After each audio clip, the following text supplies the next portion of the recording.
네, 안녕하십니까. 한국사 능력 검정 시험 고급 이론 강의를 진행하고 있습니다. 저희가 지난 시간에 연맹국가까지 살펴봤습니다. 철기 문화를 토대로 했던 연맹국가고요. 이 시간에는 고대국가로 넘어오는 과정부터 해서 각국 고대국가, 고구려, 백제, 신라, 가야의 정치적인 변동 내용까지 해서 살펴보기로 하겠습니다. 자, 먼저 여러분들 교재 고대국가의 성격부터 좀 보시는데요. 이 성격을 보시기 전에 어떻게 흘러왔는가 고대 사회로 그 과정을 좀 살펴보고 넘어가도록 하겠습니다. 여기 한번 보실래요? 고대 사회 이전 단계부터 잠깐 살펴보고 넘어갈까요? 우리가 구석기 사회를 무슨 사회라고 그랬어요? 무리사회라고 했죠. 무리사회. 구석기 사회는 무리사회입니다. 무리를 지어서 그러니까 떼지어서 다니는 거죠. 식량을 찾아서 먹고 살기 위한. 에서 이제 우리 민족의 기틀이 형성됐던 어느 사회요? 신석기 사회죠. 신석기 사회를 뭐라고 했어요? 시족 사회라고 말씀을 드렸습니다. 시족 사회 다음 단계는 청동기 문화를 토대한 사회예요. 우리가 바로 앞 시간에 말씀드렸죠. 청동기 문화를 토대한 사회를 군장 사회라고 했습니다. 치프덤 그렇습니다. 그래서 군장사회라 하고요. 그 다음에 군장사회 다음 단계는 철기 문화를 토대했던 뭐가 되죠? 연맹사회가 되는 겁니다. 부여, 고구려, 옥조, 동해 사만인데 옥조와 동해는 군장국가 단계에서 머물렀다고 말씀을 드렸습니다. 비록 철기 문화를 토대했지만 왕이 없었죠. 읍군, 삼노. 그래서 이런 부족장들이 자기네 부족을 다스리고 있었거든요. 그래서 여기는 연맹국가라 하지는 않습니다. 여하튼 여기 묶어서 나라가 여러 개니까 여러 나라다라고 말씀을 드렸죠. 이 여러 나라에 관련된 부분은 꼭 한 문제 출제가 됩니다. 구석기, 신석기 내용에서 꼭 한 문제 출제가 됩니다. 여기도 꼭 한 문제 출제가 돼요. 아셨죠?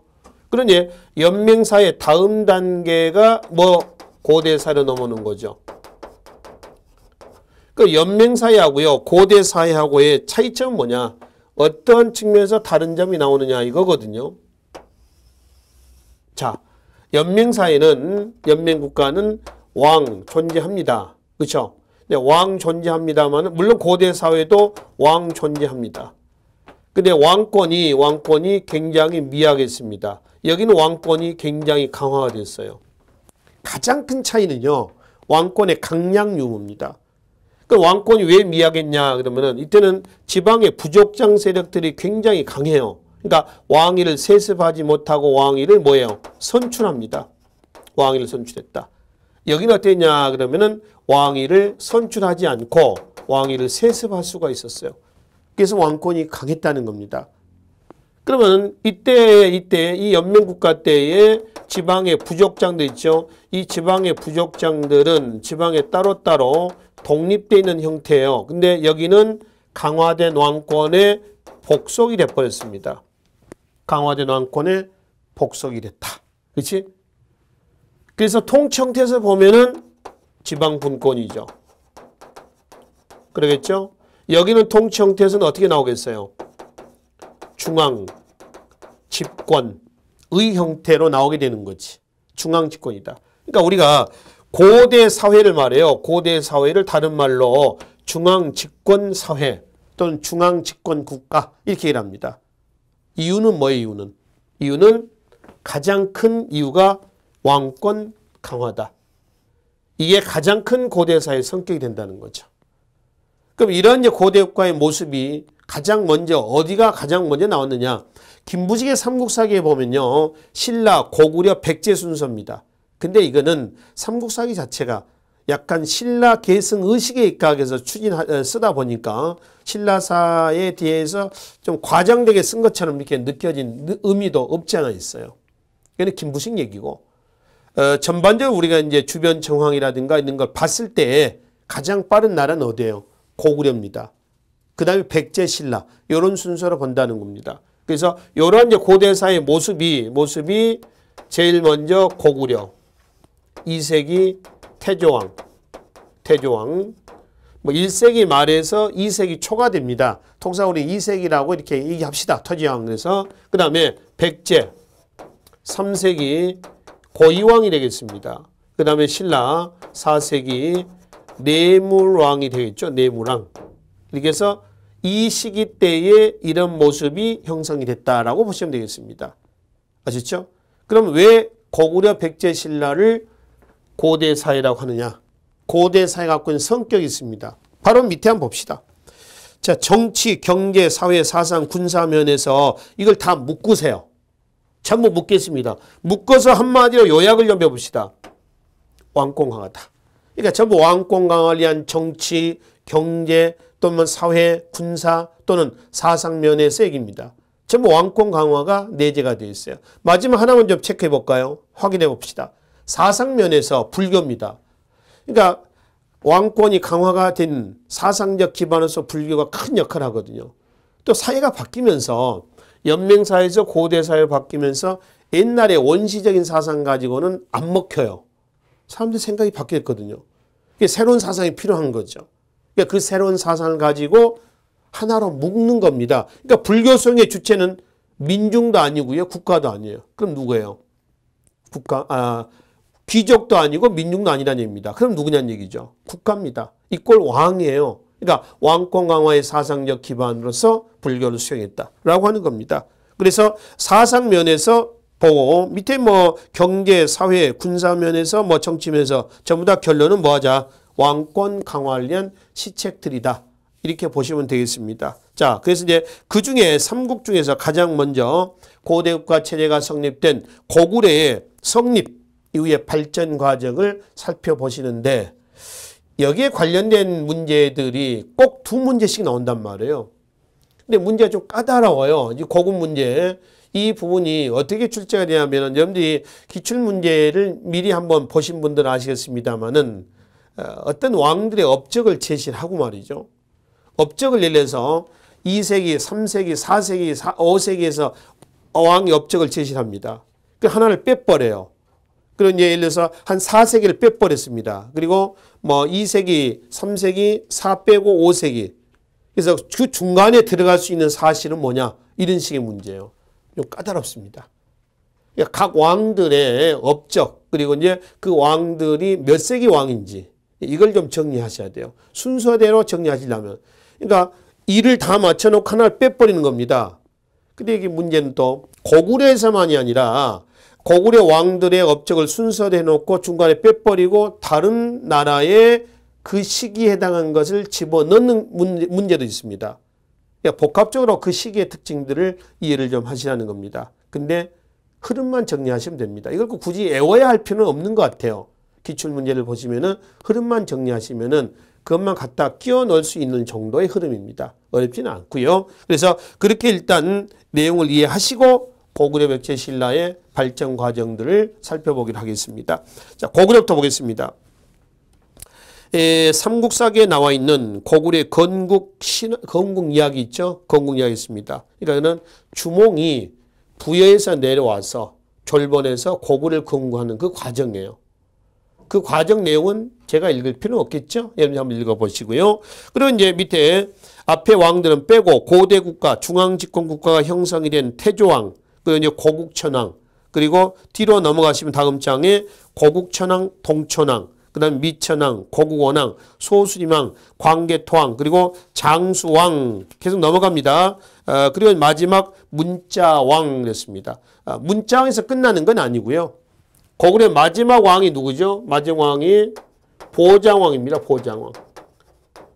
보장왕 때 668년 나당연합군에서 평양성이 함락이 되면서 고구려는 멸망을 하게 됩니다. 그렇죠? 여기까지가 과정인데 그 중에 여러분들이 정리하셔야 될 왕들의 업적들이 지금 교재에 나와 있는 부분들이 되겠습니다. 왕이 이 사람만 있는 건 아니겠죠? 자, 그러면 그 중에 태조왕 있죠? 태조왕부터 해서 살펴보기로 하겠습니다. 체크만 좀 합시다.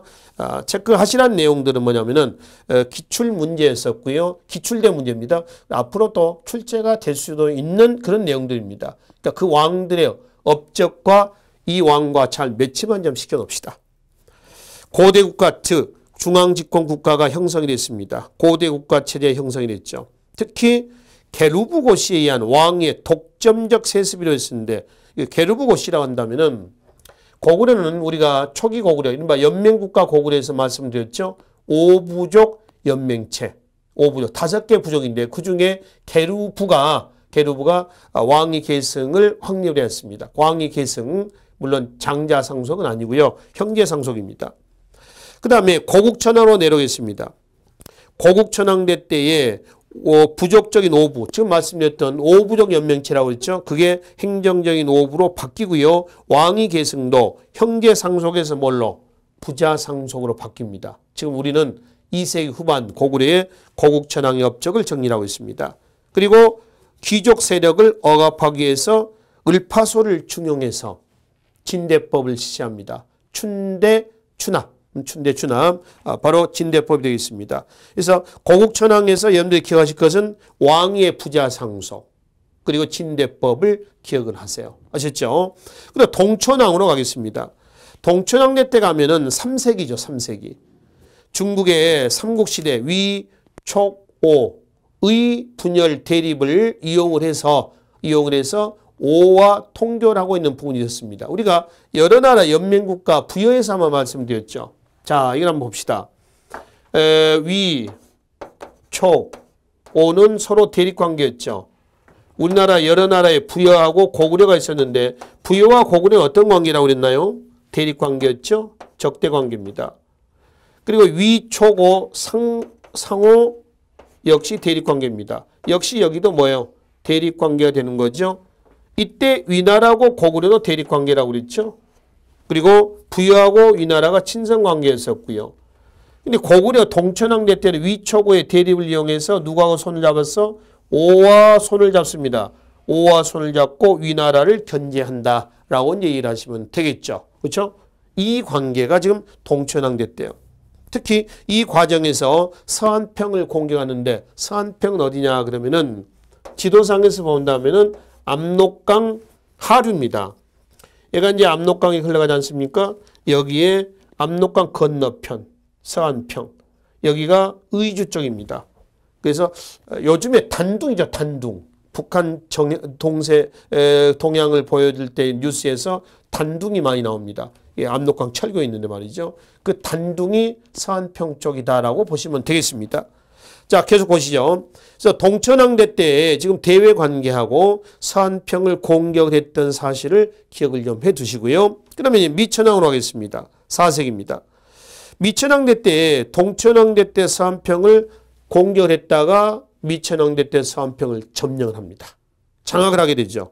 그래서 8천여 명의 포로도 잡고 하는 현도성 공격 밑에 서안평 점령이 있습니다. 그걸 좀 봐두시고요. 그 다음에 세 번째 한번 봅시다. 미천왕의 업적입니다.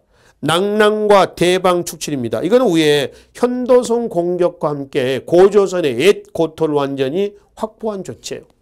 낭랑, 대방군, 한사군 지역 중에 하나입니다. 낭랑, 진번, 현도군에서 나오는 그 한사군 얘기를 하는 것이죠. 그 다음에 고국원왕으로 하겠습니다. 고국원왕은 백제 누구의 침략을 받아 죽었냐면은 근초광의 침략을 받아서 죽습니다. 전사래요. 이때부터 고구려하고 백제가 대립관계되는 거죠. 백제 건국의 주역은 누구예요? 고구려죠. 고구려 이주민입니다. 그러면 백제하고 고구려는 친선관계거든요. 근데 언제부터 등을 돌렸냐? 이때부터입니다. 그래서 고구려의 광개토왕 비에 보면은 백제를 하지 않고 뭐라 하냐면 백잔이라고 해서 백잔 이렇게 얘기를 합니다. 이거는 그만큼 안 좋게 보는 좀 능멸하는 개념 이런 개념으로 이해를 하시면 되겠습니다. 이때부터요. 백제 근초광이 평양성까지 쳐들어가서 고구원왕을 죽인 요 사실을 얘기를 하고 있습니다. 자, 그리고 이제 고구원왕이 죽고 소수령이 등장해서 다시 이제 체제를 정비합니다. 소수령의 업적은 불교 수용, 태학 설립, 율령 반포가 있습니다. 이건 소수령 업적에서 꼭 기억을 해두세요. 자주 출제가 되는 소수령의 업적이 지금 여기에 나와 있습니다.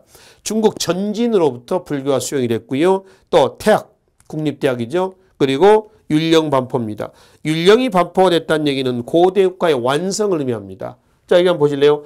이거는 고대 국가의 성립이에요. 성립입니다.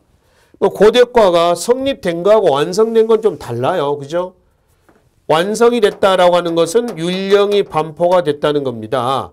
그 율령 반포는 뭘 통해서 확인하느냐 이거예요. 바로 고구려 4세기 소수리망대 때에 발표가 된 걸로 확인하고요. 백제는 3세기 고이왕입니다. 신라는 6세기 법흥왕대 때에 율령이 반포가 돼요. 그러니까 이 왕대 공통점은 고대과의 완성입니다. 곧 완성은 뭐라고 그랬어요? 율령 반포다. 율령은 뭘 율령이라고 그래요? 법이죠, 법. 그 나라의 법을 얘기를 한다는 거죠. 자, 그 다음에 광개토왕하고요. 그리고 장수왕이 있습니다. 광개토왕, 장수왕도 단골로 출제가 되는 왕의 그 내용들이 되겠습니다. 광개토왕부터 보겠습니다. 그의 이름에서 확인해 볼 수 있죠. 가장 넓은 영토를 확장시킨 왕으로 기억을 하시면 됩니다. 광개토대왕. 일생 동안 64개의 성 그리고 1400여 개의 촌락을 건설했다고 그래요. 성을 64개. 광개토왕 비에 나온 얘기입니다. 그리고 1400여 개의 촌락이라고 하는데 나중에 지방행정조직에서 보면 아시겠습니다만은 고구려 지방조직은 성, 촌, 그러니까 오부, 성, 부, 성, 촌 이렇게 됩니다. 행정구역이. 그러니까 5개 부가 있고요. 그 다음에 64개의 성을 만들었다니까 기존에 있는 성하고 합치면 굉장히 넓어진 거죠. 그 다음에 성 밑에는 촌이 있습니다. 기존의 촌에다가 1400여 개의 촌, 요즘 마을 정도로 보시면 되겠죠. 촌을 확보했습니다. 가장 넓은 영토를 확장시킨 왕이에요. 한 명의 왕으로서. 그 영토를 뭐라냐면 수천이라고 합니다. 수천. 그러니까 수천이라고 하는 것은 천하를 지킨다라고 하는 그런 의미죠. 중국 중심의 세계관이 반영된 겁니다. 수천이라는 얘기는. 그러니까 광개토왕비라든가 뭐 중원 고구려비 보면은 그런 인식이 드문드문 나와요. 주변 국가를 오랑캐로 규정합니다. 뭐 중원 고구려비 같은 경우는요, 신라를 갖다가 동이라고 해서 동이. 동쪽 오랑캐다 그래서 신라를 고구려가 동쪽 오랑캐라고 규정한 걸로 봐서 중국 중심의 세계관을 가지고 있었던 걸로 볼 수가 있는 것이죠. 그 다음에 이제 백제를 침략해서 한강 쪽까지 내려옵니다. 아차산성까지 내려와요. 지금 서울의 아차산성 아시죠? 아차산. 그러니까 워커힐 호텔이 있는 그 아차산의 정상에서 한강이 있고요. 그 건너편에 백제 수도가 내려다 보여요. 이렇게. 그러니까 백제를 공격하는 과정에서 거기까지 내려왔다라고 하는 겁니다. 역시 광개토왕 비문에 나와 있는 내용들이 되겠습니다. 그러니까 한강 점령과 관련된 금성문은 광개토왕비 들어가지요. 한강 상류까지 내려왔다는 중원 고구려비 들어가지요. 또 하나 신라에 2개 있죠. 단양적성비, 그 다음에 북한산 순수비. 이 4개는 뭐와 관련되어 있다? 묶어서 공통점. 한강 점령과 관련이 되어 있다. 이렇게 보십시오. 아셨죠? 자, 그 다음에 신라 내무랑의 요청을 받아서 보병, 기병 5만 명을 보내서 왜구를 격퇴합니다. 내친 김에 가야까지 내려와요. 낙동강까지 내려와서 가야의 세력 경쟁에도 세력 변화에도 영향을 줍니다. 금관가야에서 어디로? 대가야로 세력이 넘어가는데 영향을 줬다라고 하는 겁니다. 금관가야는 지금의 김해, 대가야는 지금의 경상북도 고령, 이쪽이 거기에 해당이 되겠습니다. 외구 격퇴 부분하고요. 그 다음에 우리나라 최초의 연호가 이때 사용이 됩니다. 뭔가요? 영락이라는 연호를 씁니다. 연호가 사용됐다는 얘기는 항상 이 2가지 측면에서 기억해 두십시오. 하나는 왕권의 강화, 밖으로는 중국과의 대등함, 자주 주체음입니다. 대등한 이런 관계를 보여준다는 것이죠. 이게 광개토왕의 업적에서 여러분들이 기억을 좀 해 두셔야 될 내용입니다. 자, 그 다음에 장수왕으로 가겠습니다. 이 장수왕대 때 가면은 다면외교라고 있습니다. 다면외교는 양다리 걸친 외교라고 보시면 됩니다. 중국의 남조와 북조의 대립을 이용을 해서 양다리 걸친 흡사. 조선 광해군대 때 외란 이후에 명과 후금에 대해서 중립외교를 하죠. 양다리 걸치는 중립외교 정책을 펴는 것과 같습니다. 그 다음에 427년에 수도를 평양으로 옮깁니다. 옆에 지도는 광개토왕대 때를 기준으로 한 영토확장 지도예요. 그러니까 평양으로 수도를 옮겼어. 어디에서? 국내성에서. 원래 고구려는 어디서 공대냐면 졸본이죠. 졸본에서 유리왕대 때에 어디로? 국내성 통구로. 그 다음에 5세기 장수왕대 때 어디로? 바로 평양으로 수도를 옮깁니다. 그렇죠? 그러니까 수도를 옮겼다라고 하는 것은 고구려의 남진, 왕권의 강화, 또 백제 신라의 압박, 또 서해안 진출의 교두보 확보 이런 의미를 수도 평양촌도에다가 의의를 부여한다는 거죠. 이때는 백제하고 신라는 고구려가 내려옴으로 해서 손을 잡겠죠. 이게 433년에 나제 동맹으로 나오게 되는 거죠. 이거는 백제 신라의 나제 동맹에서 보기로 하겠습니다. 자, 그리고 이제 마지막에 보시면은 수도 평양촌도 이후에 사립학교를 하나 만들어요. 그게 뭐냐면 경당이라고 하는 사립학교입니다. 이거는 평민자제를 대상으로 해서 교육을 시키고 있는 것이죠. 자, 지도 좀 잠깐 봅시다. 지도에 보시면은 평양촌도 이후에 계속 내려와 가지고 고구려가 한강을 점령합니다. 그 직전에는 백제가 한강을 차지하고 있었죠.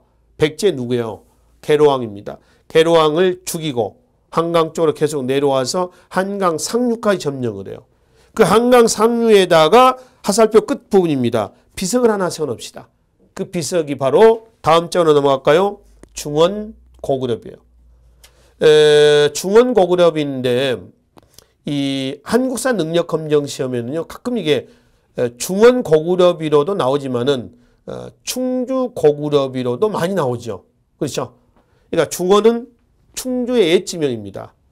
공무원 시험에서는 말이죠. 이게 충주란 얘기를 또 안 써요. 중원고구려비 또 이렇게 쓰고 있고요. 근데 한국사 능력검정 시험에는 충주고구려비가 더 많이 사용됐던 것 같아요. 그러니까 충주고구려비라고 여러분들 기억을 하시고요. 그 충주고구려비의 내용이 많이 훼손이 돼서 확인이 안 됩니다만은 신라가 고구려 영향력이 있었던 그런 내용들을 남아있는 글자를 통해서 드문드문 해독할 수가 있습니다. 거기에 아까 말씀드렸던 동이, 매금 이런 얘기가 나옵니다. 동쪽 오랑캐다. 고구려가 신라를 오랑캐로 규정하고 있는 대목을 확인해 볼 수가 있는 것이죠. 그래서 이제 중원고구려비는 또 충주고구려비는요.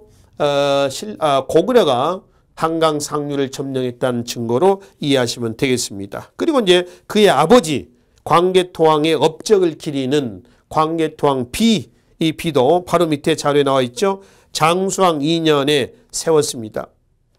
제1부, 2부, 3부에서 세 단락으로 나눠져 있고요. 이게 높이가 6m 이상 되고요. 그죠? 가로가 2m 가까이 돼요. 엄청나게 큰 자연석입니다. 여기다가 그런 1800여 글자가 새겨져 있습니다. 그 1800여 글자는 죄다 거의 광개토왕의 업적, 또 광개토왕의 수묘, 묘를 지키는 겁니다. 이런 관련된 내용들이에요. 근데 일제강점기 때에 왜곡이 돼가지고 뭐 비문 변조설도 있고요. 여러 가지 있습니다만 가장 왜곡이 돼서 해석을 달리해서 어떤 그 일본과 우리나라 간의 어떤 외교적인 문제로 비하가 됐던 그 한 18자 정도의 글자가 있습니다. 마지막에 한번 잠깐 봅시다.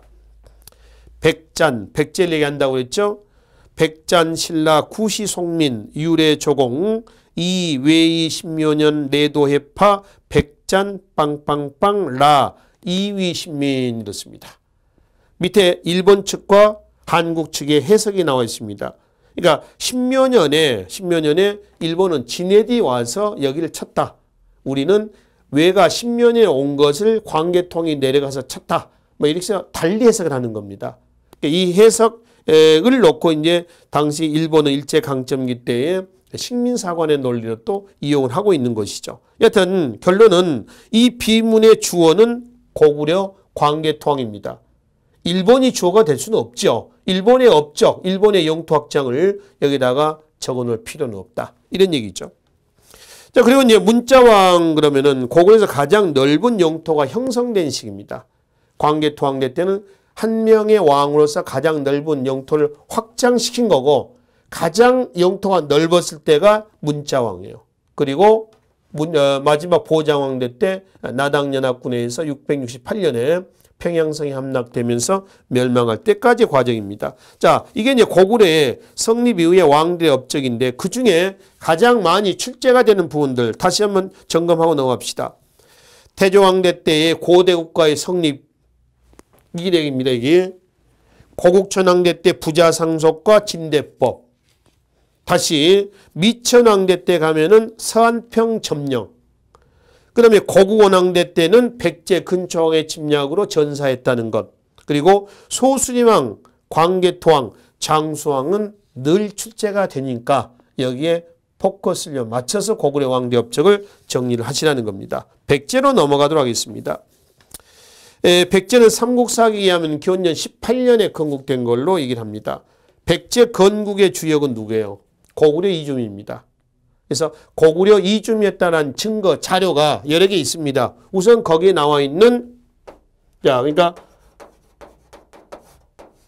백제 건국의 주역이 고구려였다는 증거, 백제 건국 기록이에요. 삼국사기 백제 건국 기록입니다. 비류와 원조가 내려온 그 과정을 얘기합니다. 내용은 사료는 여러분들 한번 읽어보십시오. 그리고 두 번째, 백제에 석촌동 고분이 있습니다. 이게 이제 그 계단식 돌무지 무덤인데요. 고구려 초기에 장군청이 있죠. 그 장군청 모습하고 비슷해요. 세 번째, 6세기 성왕대 때 수도를 어디로 옮겼냐 그러면은 사비로 수도로 옮깁니다. 사비천도 위에 국호를 바꿔요. 뭘 바꾸냐면 남부여로 바꿉니다. 남쪽에서의 옛날 부여의 영광을 재현하겠다. 이런 취지입니다. 이 부여는 이 부여죠. 즉 고구려 건국의 주요였던 그 부여, 이렇게 연결이 되는 거죠. 자, 마지막 하나는 뭐가 있냐면은 바로 백제 왕족의 성씨가 있습니다. 백제 왕족의 성씨가 뭐냐면은 부여씨, 부여씨가 된다라고 하는 것이죠. 부여씨다.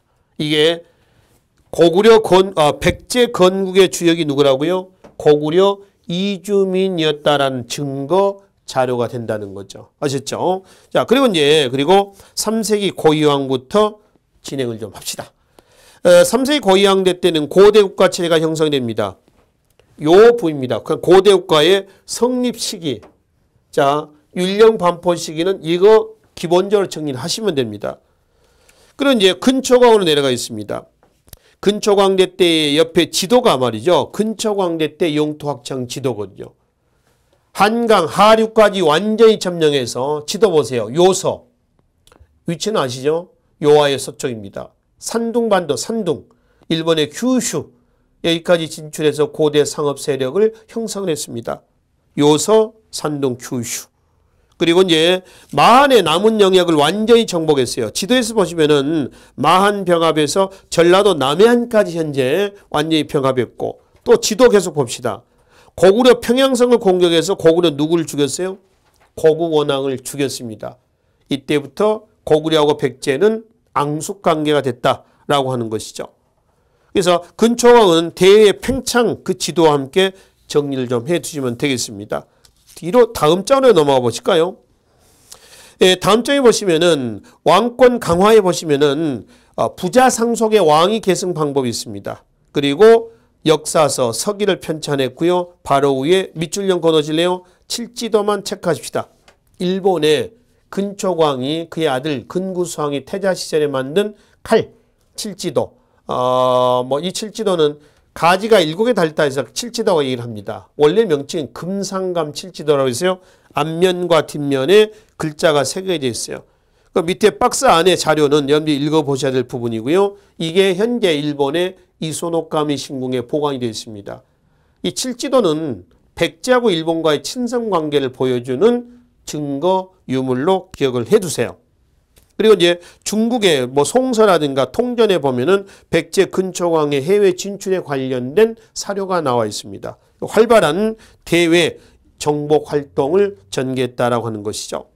근데 바로 밑에 침유왕 보겠습니다. 침유왕에서는 중국 남조 동진으로부터 불교를 수행했다라고 하는 걸 기억을 좀 해두시면 되겠습니다. 그리고 침유왕 다음에 비왕, 계로왕, 문주왕이 있죠. 그러니까 실제 문제들이 이렇습니다. 침유왕 대 불교 수용, 그러니까 비유왕 건너뛰고 계로왕, 그다음에 문주왕 이렇게 나오는 거죠. 박스에 들어갈 내용은 뭐냐 이런 문제들입니다. 시기를 좀 흐름을 정리하시면 되겠죠.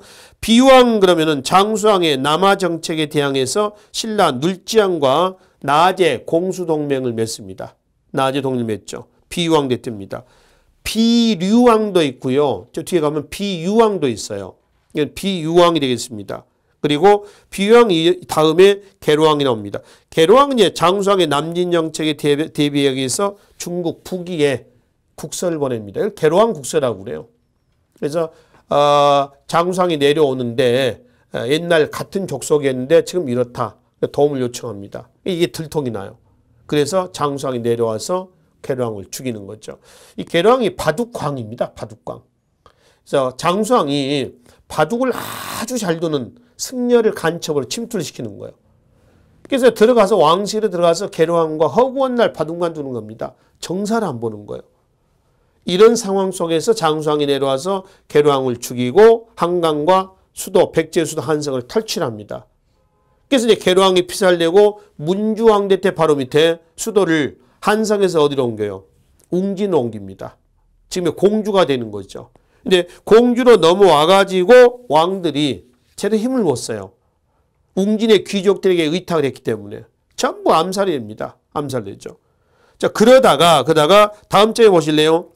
무령왕대 때 가가지고서야 비로소 체제를 정비해 나갑니다. 지금 웅진 시대입니다. 무령왕은 밑에 성왕의 아버지예요.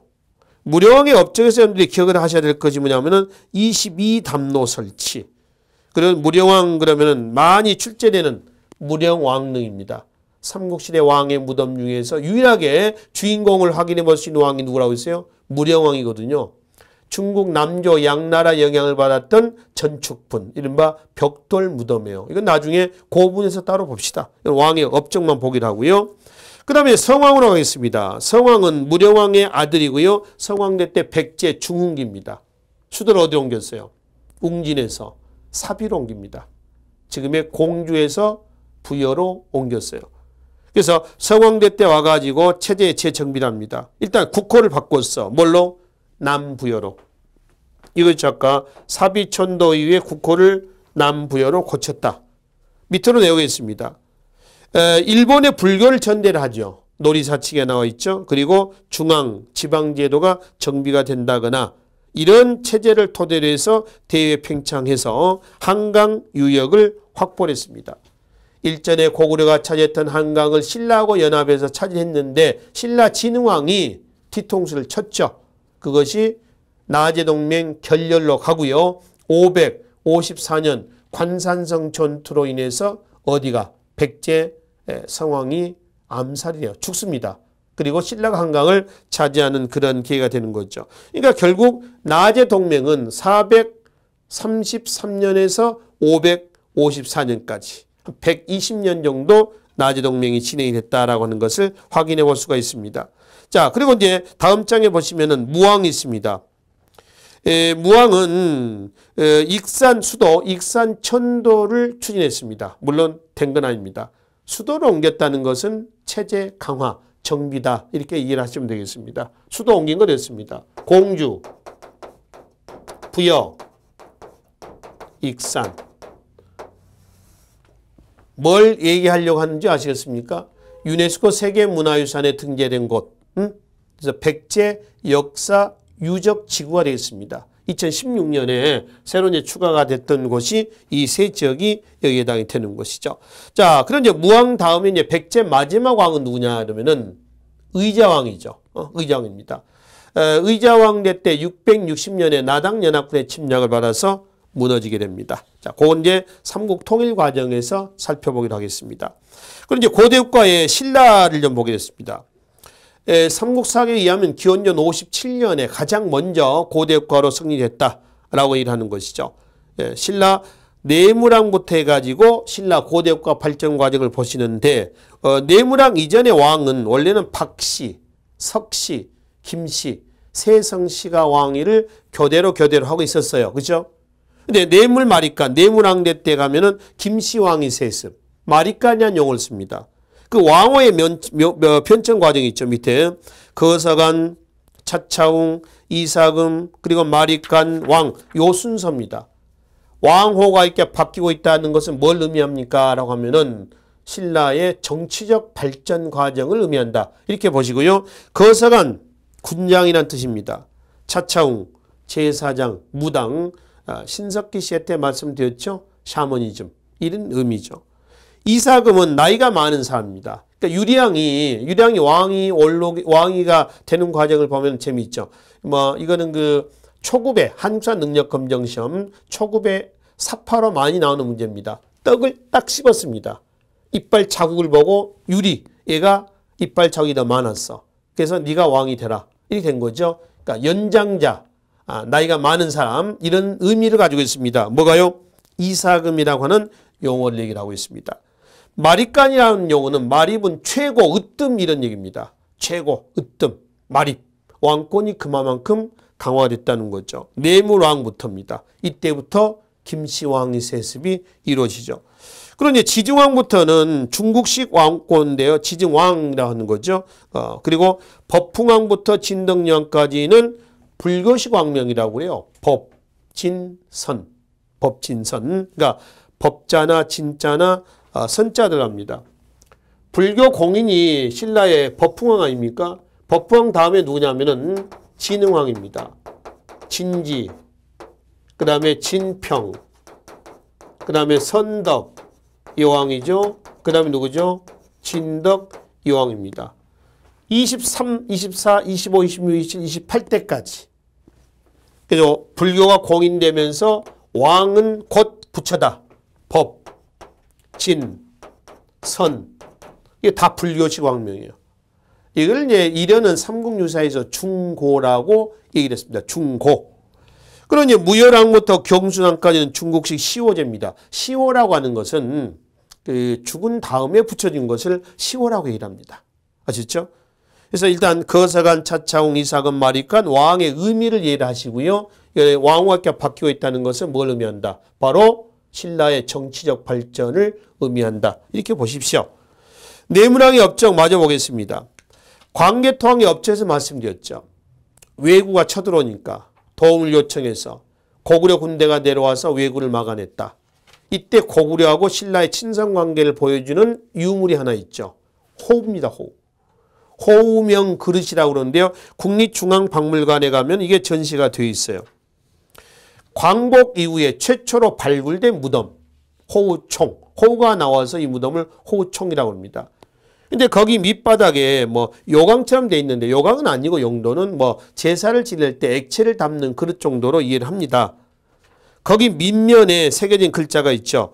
을묘년 국강상 광개토지 호태왕이었습니다. 호우십. 그러니까 을묘년은 몇냐면 415년이에요. 장수왕대 때입니다. 을묘년에 광개토왕을 기리는 10번째 호우다라고 하는 겁니다. 나머지가 어디 묻혀 있는지는 모르겠습니다만 하여튼 그렇게 돼 있어요. 그래서 이거는 백제하고 일본과의 친선 관계를 보여주는 유물. 그러면 아까 칠지도 그러죠. 이거는 신라하고 고구려하고의 관계, 친선 관계를 보여주는 유물은 뭐냐? 호우다라고 얘기를 하십시오. 그런 이제 중국 고구려를 통해서 중국 전진에 사신을 보낸다거나 위두라고 하는 사신을 보낸다거나, 그러니까 전진과 고구려하고 신라가 친선관계고요. 남쪽에는 동진, 백제, 일본 이렇게 친선관계였다는 것도 확인해 볼 수가 있습니다. 자, 그리고 이제 눌지왕, 우리는 눌지왕이라고 부릅니다만 눌지 마립간이 되는 거죠. 고구려 장수왕의 남진 정책에 대항해서 433년 나제동맹이 체결됐고요. 부자 상속제가 이때 확립이 된 시기입니다. 소지왕으로 하겠습니다. 다음 장에. 결혼동맹은 493년에 이건 2차 나제동맹이에요. 2차. 3차는 진흥왕 성왕에서 3차 나제 군사동맹이 맺어지게 되는 것이죠. 그 소지왕대 때에 보시면은 상업이 발달해서 수도의 시장을 였습니다.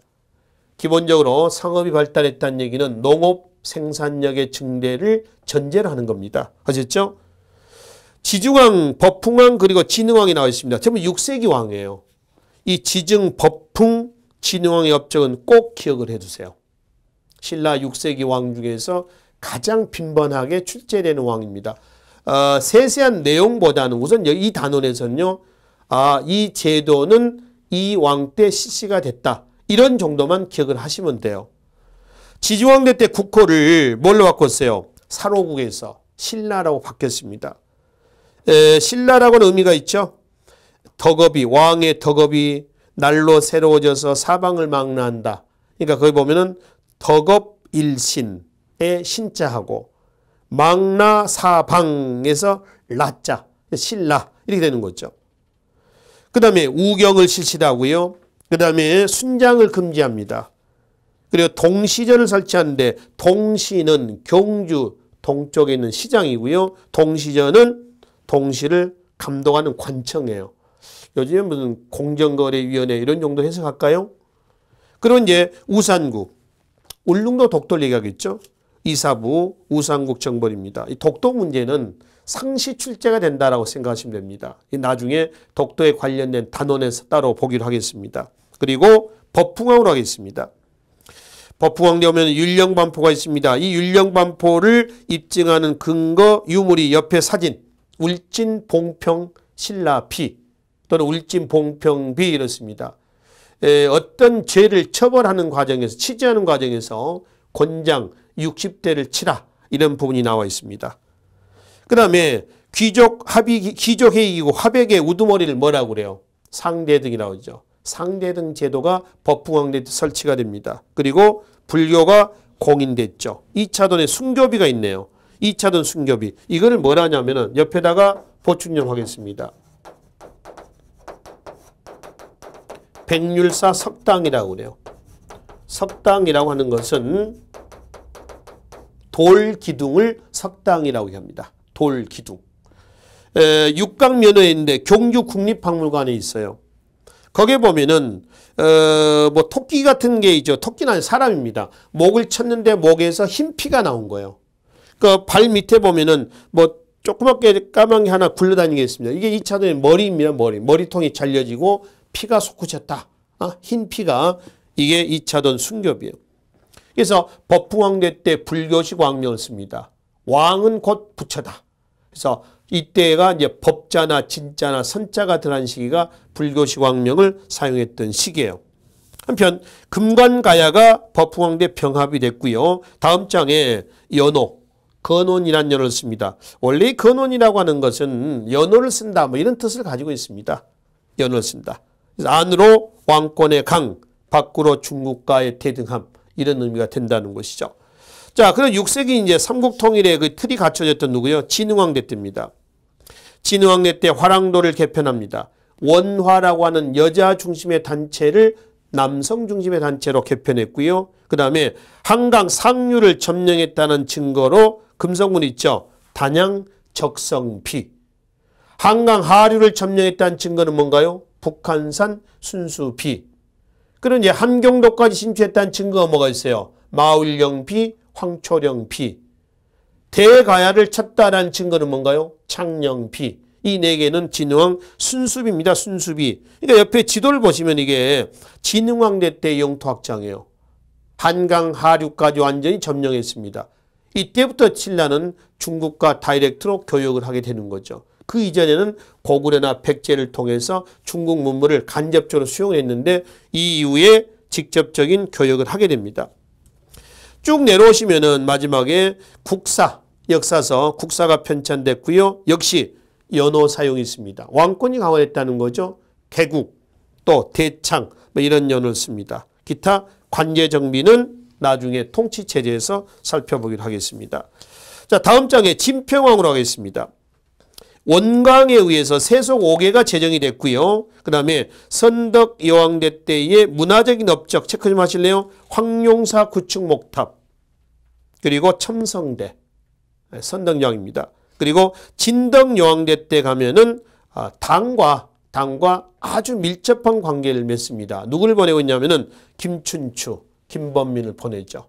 이는 당과의 관계를 보여주는 자료로 이해를 하시면 되겠네요. 그리고 집사부라고 하는 관청이 있습니다. 내용은 읽어보시고요. 나중에 통치체제에서 집사부는 따로 설명을 해드리도록 하겠습니다. 진덕여왕 다음은 누구예요?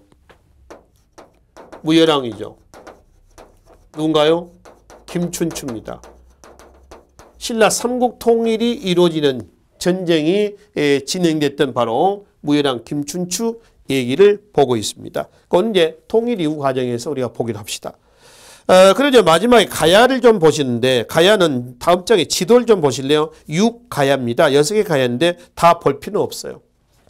가야는 전기 가야가 어디예요? 금관 가야입니다. 후기 가야가 어딘가요? 대가야가 되겠습니다.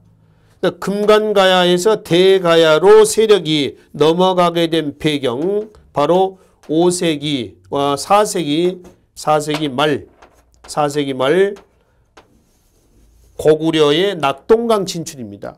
갑자기 고구려가 어떻게 낙동강까지 내려왔느냐. 내무랑의 도움을 받아서 왜구를 격퇴하고 도움 요청으로 내친김에 어디로? 낙동강까지 내려온 겁니다. 내려왔었을 때의 가야가 금관가야에 있었죠. 근데 금관가에서 위축이 되고 가야는 어디로 간다? 대가야로 넘어간다. 근데 금관가야가 위축이 되다가 532년 법흥왕대 멸망하고요. 대가야도 고대국가로 발전해 나가다가 562년에 신라 진흥왕에게 병합이 됩니다. 그러니까 결국 가야는 고대국가로 발전하지 못하고 어디에? 신라로 그대로 병합이 돼버렸죠. 이런 가야의 정치적인 편청 과정하고요. 그리고 가야 그러면은 경제편에서 철, 옛날에 변환이 있었던 거죠. 철, 그리고 도자기입니다. 토기. 특히 가야의 토기는 마지막 장에 한번 보실래요? 마지막에 일본의 스에키 토기에 영향을 줬다고 했습니다. 스에키, 회색 경질 토기를 얘기합니다. 회색 경질 토기.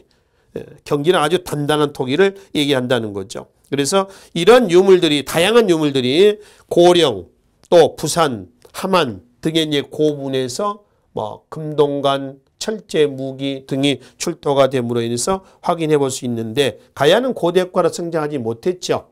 바로 신라에 병합되면서 신라에 흡수가 되면서 가야는 고대국가로 발전하지 못했습니다. 그래서 가야의 정치적 발전하고요. 금관가야, 대가야의 문화 내용만 정리하시면 되겠습니다. 자, 그래서 기본적으로 이 시간에는 삼국의 성립과 발전 과정에서 각 왕들의 업적, 그리고 가야사에 대한 정치, 문화 내용까지 정리하시고요. 거기에 이제 관련된 세세한 내용들은 우리가 본 단원의 통치체제, 제도사에 들어가서 살펴보기로 하겠습니다. 자, 다음 시간에는 그 통치체제의 내용들을 하나하나 정치사부부터 살펴보는 시간을 갖겠습니다. 이 시간은 여기까지 마무리하죠. 수고하셨습니다.